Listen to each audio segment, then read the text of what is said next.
Here comes the eighth part of speech, interjections. Interjections அப்படின்னா a word or phrase that expresses a feeling or makes a request. அதாவது ஒரு எக்ஸ்ப்ரெஷனை நம்ம சொல்கிறதுக்காக use பண்ணுற words தான் interjections. It could be a word or a phrase as well. They are a part of speech, but they are not grammatically connected to the rest of a sentence. அதாவது அது one of the parts of speech, ஆனால் அது கிராமட்டிக்கலாக அந்த sentence கூட connect ஆகிருக்காது. Just நம்மளோட எக்ஸ்ப்ரெஷன்ஸை சொல்கிறதுக்காக மட்டுமே use பண்ணுற வேர்ட்ஸ் தான் interjections. எக்ஸாம்பிள்ஸ் பாருங்கள். Hurray we won the match. Hurray அப்படின்னா நல்ல ஜாலியாக ஒரு நம்மளோட சந்தோஷத்தை வெளிப்படுத்துறதுக்காக சொல்கிற ஒரு வார்த்தை ஹுரே. இப்போது இந்த இன்டர்ஜெக்ஷன் இல்லைனாலும் வி ஒன் த மேட்ச் அப்படிங்கிறது எந்த ஒரு கிராமர் மிஸ்டேக்கும் இருக்காது. வி ஒன் த மேட்ச் அப்படின்னு சொல்கிறோம். அப்போ ஹுரே அப்படின்னு சொல்லும்பொழுது ரொம்ப சந்தோஷத்தை வெளிப்படுத்துகிற மாதிரி இருக்குது. நெக்ஸ்ட் பாருங்கள். ouch that really hurt badly. அதாவது பெயினை வெளிப்படுத்தணும் அப்படின்னா நம்ம ouch அப்படின்னு சொல்லலாம். wow that's a beautiful dress. அதாவது wow அப்படின்னா ஆச்சரியமாக வெளிப்படுத்தணும் அப்படின்னா wow சொல்லலாம். oh my god that was unexpected. இப்போலாம் ரொம்ப ஷார்ட்டாக OMG அப்படின்னு ஆயிடுச்சு இல்லையா? oh my god அதாவது ஒரு விஷயம் எதிர்பாராமல் ஒரு விஷயம் நடந்துருதுன்னா oh my god அப்படின்னு சொல்லுவோம். நெக்ஸ்ட் பாருங்கள். alas அப்படின்னா ரொம்ப சாரோ, ரொம்ப சேடாக இருக்கும் பொழுது நம்ம வெளிப்படுத்துகிற வார்த்தை தான் alas. பிராவோ அப்படின்னா ஒரு கிரேட் செய்யறதுக்கு அரிய ஒரு விஷயத்த செஞ்சிட்டோம் அப்படின்னா பிராவோ. பிராவோ கிரிக்கெட்லலாம் நல்லா அடிச்சிட்டாங்க அப்படின்னா பிராவோ பிராவோ அப்படி சொல்லுவாங்க இல்லையா? அதுதான் பிராவோ. கிரேட் விஷயத்த செஞ்சிட்டோம்னா பிராவோ அப்படின்னு சொல்லலாம். வாவ் அப்படின்னா ஆச்சரியத்தை எக்ஸ்ப்ரெஸ் பண்ணுறதுக்காக. இப்பி அப்படின்னா நல்லா ஜாய்ஃபுல்லாக இருக்கும் பொழுது நம்ம எக்ஸ்ப்ரெஸ் பண்ணுறதுக்காக இப்பி அப்படின்னு சொல்லலாம். இப்போது இங்கே இருக்கிற இந்த 4 வேர்ட்ஸும் இங்கே எங்கே நம்ம ஃபில் பண்ணலாம்? இங்கே உங்களுக்கு மீனிங் ஆல்ரெடி சொல்லியாச்சு, இங்கே கொடுத்துருக்கு.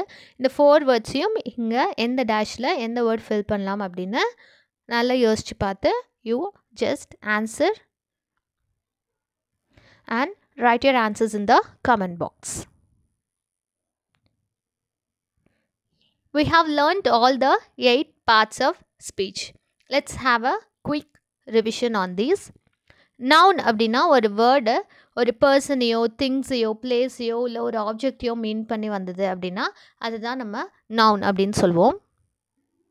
நவுன்ஸில் நிறைய டைப்ஸ் இருக்குது. Proper noun, common noun, countable, uncountable, abstract, concrete, அந்த மாதிரி அதெல்லாமே டீட்டெயில்டாக பார்த்தாச்சு. ப்ரோனவுன் அப்படின்னா இந்த நவுனை டிஃபைன் பண்ணி வர்றது தான் ப்ரோனவுன் அப்படின்னு சொல்லுவோம். அதில் நிறைய டிஃப்ரெண்ட் டைப்ஸ் ஆஃப் ப்ரோனவுன்ஸ் இருக்குது. அதில் மெயினாக நம்ம தெரிஞ்சுக்க வேண்டியது பர்சனல் ப்ரோனவுன்ஸ்.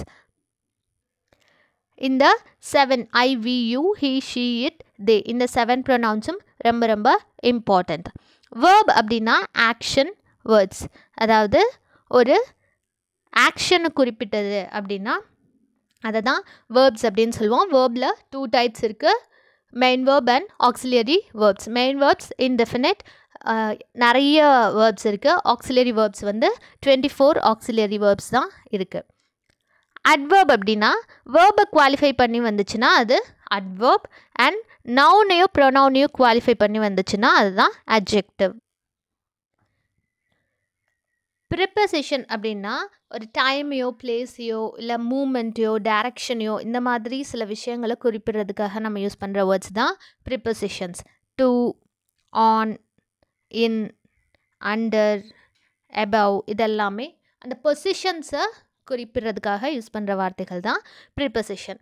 கன்ஜங்ஷன் அப்படின்னா 2 பர்சன்ஸையோ இல்லை 2 சென்டென்ஸையோ இணைக்கிறதுக்காக நம்ம யூஸ் பண்ணுற வார்த்தைகள் தான் கன்ஜங்ஷன்ஸ், அதாவது கனெக்டிங் வேர்ட்ஸ்.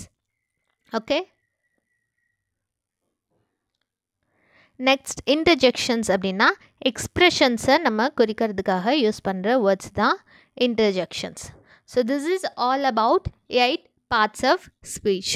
இந்த பார்ட்ஸ் ஆஃப் ஸ்பீச் நான் எதுக்காக கற்றுக்கணும் அப்படின்னா பாருங்க, பேசிக் லெவலில் நம்ம பார்ட்ஸ் ஆஃப் ஸ்பீச்சுக்கு அப்புறம் சென்டென்ஸ் ஸ்ட்ரக்சர் தான் பார்க்க போகிறோம். ஒரு சிம்பிள் சென்டென்ஸ் எப்படி இருக்கணும்னா ஒரு சப்ஜெக்ட் அண்ட் ஒரு வேர்ப், ரொம்ப ரொம்ப சிம்பிளாக ஒரு சென்டென்ஸ் இருக்கும் அப்படின்னா ஐ கோ. அப்போ இங்கே ஒரு சப்ஜெக்ட் அண்ட் வேர்பை வச்சு ஒரு சென்டென்ஸ் மேக் பண்ணுங்கள் அப்படின்னு நான் சொல்லும் பொழுது உங்களுக்கு சப்ஜெக்ட்னா என்ன, வேர்ப்னா என்ன அப்படின்னு தெரியணும். அது தெரியணும் அப்படிங்கிறதுக்காக தான் இந்த பார்ட்ஸ் ஆஃப் ஸ்பீச் வந்து நம்ம இப்போது கற்றுருக்கோம். So this is the use of parts of speech, and in tomorrow's video we shall go to sentence structure.